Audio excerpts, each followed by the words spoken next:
began on a humid August morning in 1896. The streets of Zanzibar City were waking up, merchants setting out spices and ivory, unaware that in less than an hour, their island would become the stage for the shortest war in recorded history. At precisely 9:02 a.m., the first shell from a British warship screamed across the turquoise waters of the Indian Ocean and slammed into the Sultan's palace. 38 minutes later, the smoke cleared, the guns fell silent, and a new ruler, approved by the British Empire, sat on the throne.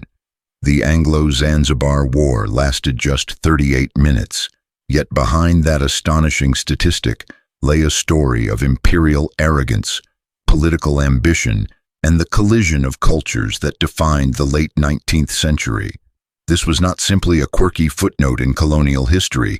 It was a flashpoint that exposed the mechanics of empire, how power was projected, how local sovereignty was crushed, and how even a single miscalculated decision could trigger the unstoppable machinery of British naval dominance.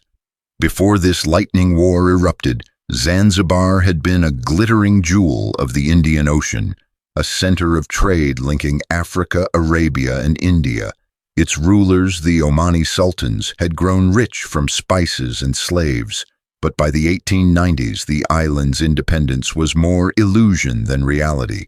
British advisors dictated policy, trade protection veiled economic control, and a Union Jack fluttered discreetly beside the Sultan's flag. Still, there were those in Zanzibar's royal court who dreamed of breaking free, and when a stubborn new sultan seized the throne without British approval, those dreams collided head-on with gunboats.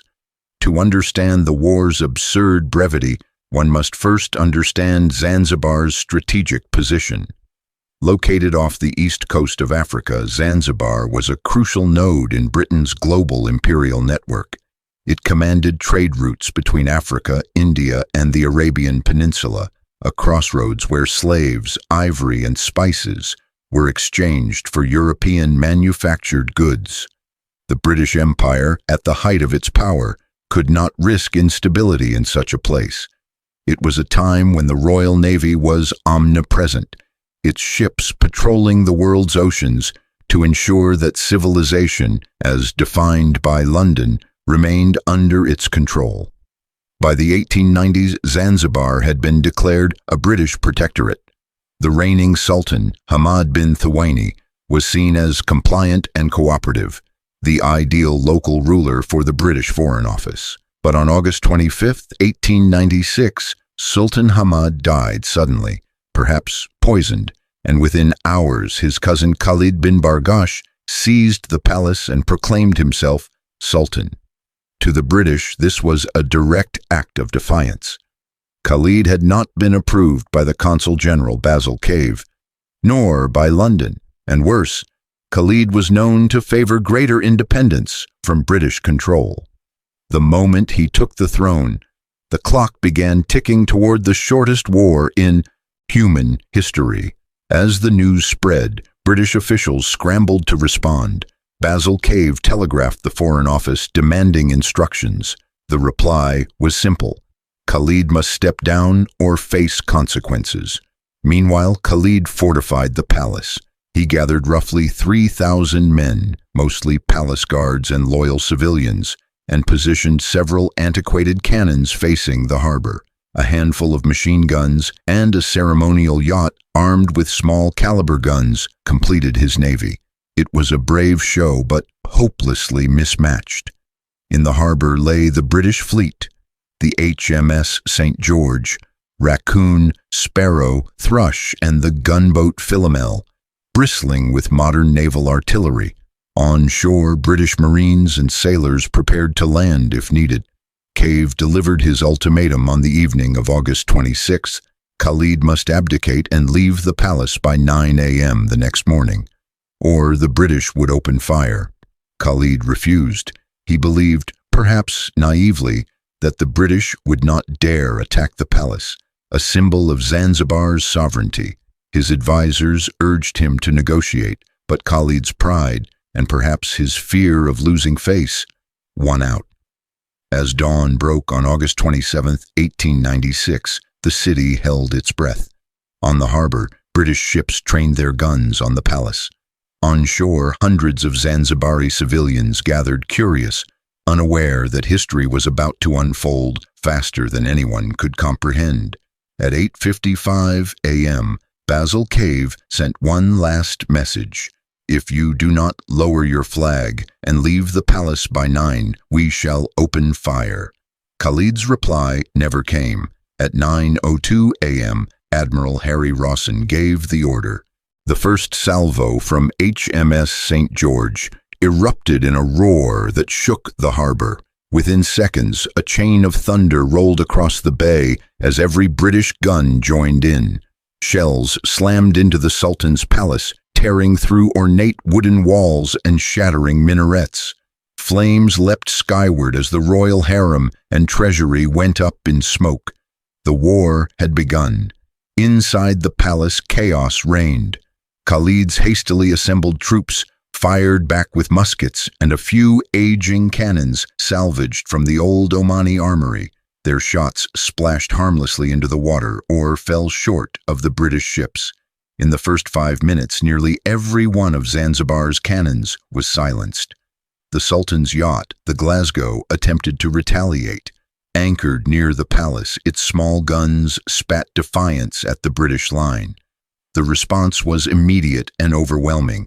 HMS Thrush returned fire, striking the yacht amidships. Within moments, it was ablaze and sinking, its crew diving into the harbor to escape the inferno. By 9:10 a.m., British Marines had landed near the customs house and advanced toward the palace gates under covering fire. Smoke filled the air. Fragments of coral stone rained down on the streets. Civilians fled in panic, some diving into the sea, others hiding behind the walls of the bazaar. The palace guard fought valiantly, but their position was untenable. In less than 20 minutes, their defensive lines crumbled. Still, pockets of resistance persisted, loyal men firing from the balconies, determined to defend their sultan, even as the building disintegrated around them. Observers aboard the British ships described the bombardment as surgical. In truth, it was annihilation. The palace's intricate wooden latticework burned fiercely, sending pillars of black smoke into the tropical sky. By 9:20, the palace was a flaming skeleton. Khalid bin Barghash, realizing the hopelessness of his position, slipped out through a side door, escorted by a few loyal retainers. Under heavy smoke, he made his way to the German consulate, where he sought refuge. The German consul, following international law, granted him asylum but refused to surrender him to the British. By 9:25 a.m., the Sultan's flag still fluttered defiantly above the ruins. Admiral Rawson, enraged that it had not yet been lowered, ordered another volley. The flagstaff was shattered, the flag tumbling in flames to the ground. At that moment, 9:40 a.m., the war was officially over. 38 minutes after the first shot, silence fell over Zanzibar. Casualties were grim but one-sided. Roughly 500 Zanzibaris were killed or wounded, most of them palace servants, soldiers, and unlucky civilians caught in the crossfire. The British, in contrast, suffered one wounded sailor. In the harbor, the wreck of the Glasgow smoldered. The once splendid palace lay in ruins, its marble floors buried under ash, and amid the devastation, British Marines marched calmly to raise their flag over the charred remains, a symbol of total victory achieved with terrifying efficiency. Climax: the Empire reasserts control. At 9:45 a.m., Basil Cave telegraphed London, hostilities at an end. Sultan's palace destroyed. British authority re-established.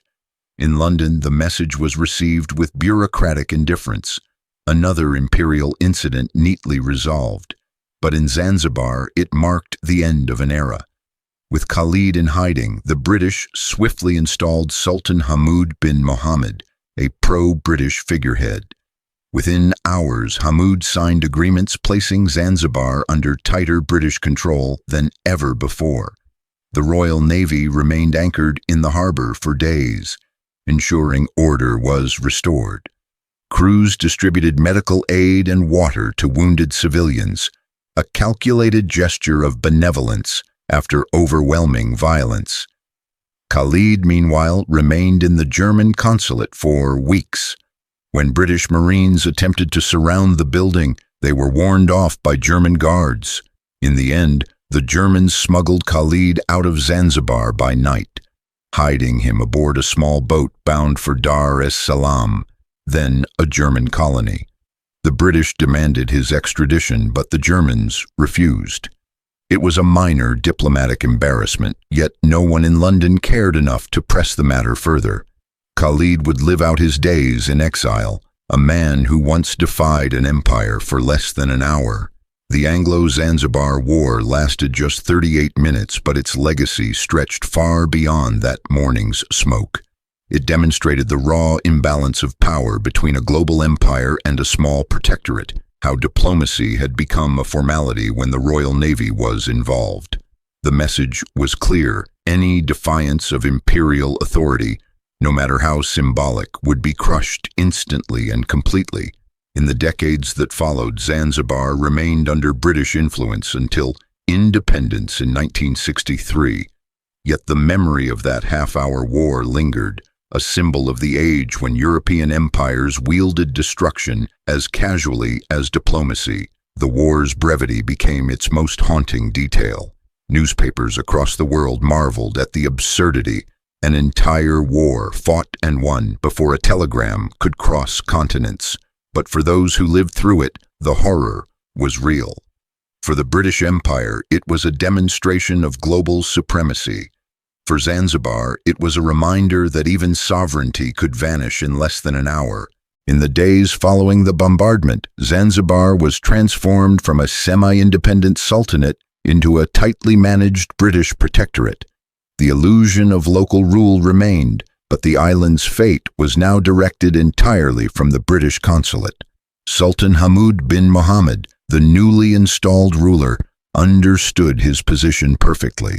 His throne existed at the pleasure of the empire. Under British oversight, Zanzibar underwent rapid change. The new government abolished the slave trade, an act celebrated by British newspapers as a triumph of morality, though in truth it was a strategic move to consolidate control. Roads, telegraph lines, and customs regulations were introduced, all designed to integrate Zanzibar into the imperial network that connected Bombay, Cairo, and London. Yet beneath these reforms simmered resentment. For many Zanzibaris, the destruction of the palace was not just a military defeat, it was a humiliation. The Sultan's residence had been the cultural and political heart of the island for generations. Its ruins stood as a daily reminder of how fragile sovereignty could be in the age of gunboats. Still, life went on. The spice markets reopened. The harbor bustled again with dhows and traders. Tourists from Europe began to arrive, drawn by the island's exotic reputation. The scars of the war, like the scorch marks on the palace walls, faded into the background of daily life. But history has a way of condensing trauma into trivia. Over time, the Anglo-Zanzibar War became a curiosity, a did-you-know fact in textbooks, reduced to the phrase "the shortest war in history." The human cost, the political context, the imperial violence, all were forgotten beneath that record-breaking statistic. To understand the real significance of the war, one must look beyond its brevity. The 38-minute conflict symbolized how colonial domination operated not through negotiation but through overwhelming force. The British Empire's reach was so vast, its machinery of control so refined, that it could annihilate defiance before breakfast and draft a peace treaty by lunch. For the people of Zanzibar, those minutes redefined their relationship with the outside world. The idea of challenging European power became unthinkable. The war's brevity wasn't a sign of peace, it was proof of total subjugation. In British circles, however, The event was celebrated as an example of swift and decisive imperial policy. Newspapers in London ran headlines such as "Rebellion Quelled in Under an Hour" and "Royal Navy Demonstrates Efficiency in Zanzibar." Admiralty officials used it as evidence of the Royal Navy's effectiveness, a justification for maintaining a global fleet. But beneath the self-congratulation lay the moral emptiness of empire. The war had been avoidable. No soldiers had to die for a flag or a title. Yet the machinery of imperial authority demanded a response. Order must be restored and defiance punished. The Anglo-Zanzibar War became a case study in the projection of power. Later, colonial officers cited it as proof that speed and spectacle could enforce compliance better than prolonged occupation. In effect, Zanzibar became an early demonstration of the shock and awe strategy, a lesson empires would repeat throughout the 20th century.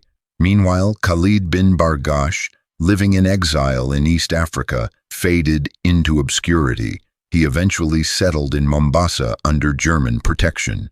When World War I broke out, British forces finally captured him, but by then he was no longer a threat, just a relic of an empire's brief embarrassment. He died in 1927, long after the smoke of his failed rebellion had cleared, remembered by few but still symbolic of one man's futile stand against the greatest empire on earth. Today, the site of the Sultan's Palace in Zanzibar City, known as the House of Wonders, still stands, partially restored as a museum. Tourists stroll through exhibits of colonial maps, naval cannons, and photographs of the palace before the bombardment. Few realize that beneath their feet lies the foundation of a building destroyed in the most lopsided war in history. Standing there, one can almost imagine the roar of the guns, the tremor of the earth, the confusion of that morning when politics turned to ash in 38 minutes. It's easy to laugh at the absurdity of such a brief war, yet behind the brevity lies a darker truth. That power, once industrialized, can compress centuries of domination into minutes of destruction. The Anglo-Zanzibar War remains a paradox. A war so short it feels almost comical, yet so revealing that it serves as a perfect snapshot of the imperial age.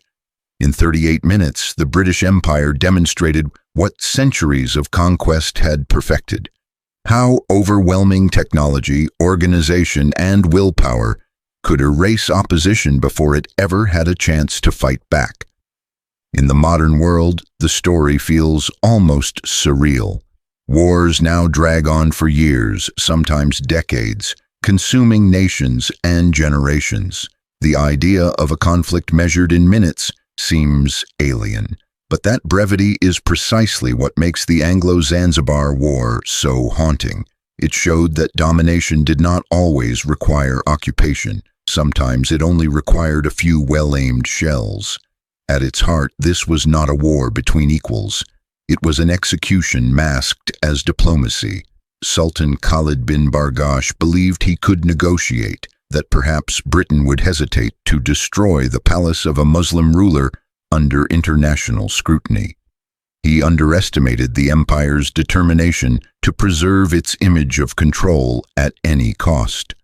For London to appear indecisive in Zanzibar would have been to appear weak everywhere.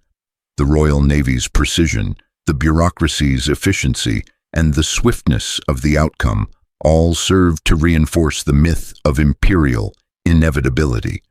To Victorian audiences, it was proof that order could be enforced with minimal fuss. But to those under colonial rule, it was a warning written in fire: resistance was futile. And yet, for all its brevity, the Anglo-Zanzibar War continues to echo through history books and documentaries, not merely because it was short, but because it distilled empire into its purest, most brutal form. It was conquest reduced to numbers: one empire, one island, 38 minutes. The simplicity of the event invites reflection on how easily narratives can sanitize violence. When history books call it The shortest war ever fought, they risk turning tragedy into trivia. The human lives lost, servants, guards, children near the palace, are forgotten behind the novelty of the statistic. But if we peel back the layers of irony, the lesson becomes clear. The Anglo-Zanzibar War exposes the mechanics of domination, the cold calculus that values control above compassion, prestige above peace. Viewed from today's lens, the event feels like a miniature version of modern geopolitics. Great powers still wield overwhelming force to make political statements. Technology still dictates the tempo of war, and small nations still find themselves trapped between diplomacy and destruction. The difference is that now the world watches in real time. In 1896, only a handful of eyewitnesses saw the smoke rising from the palace. Today, that same event would unfold live on global screens, each explosion replayed, analyzed, condemned, and forgotten by the next news cycle. History repeats, but faster. Perhaps the greatest irony of the Anglo-Zanzibar War is that its very shortness ensured its immortality. Had it dragged on for days or weeks, it might have faded into the long list of colonial skirmishes lost to memory. Instead, its brevity guaranteed its place in the historical record, a tiny war that speaks volumes about human ambition and imperial certainty. 38 minutes. That was all it took to change a nation's destiny, to reaffirm an empire's supremacy, and to remind the world that technology, when joined with arrogance, can compress centuries of conflict into less than an hour.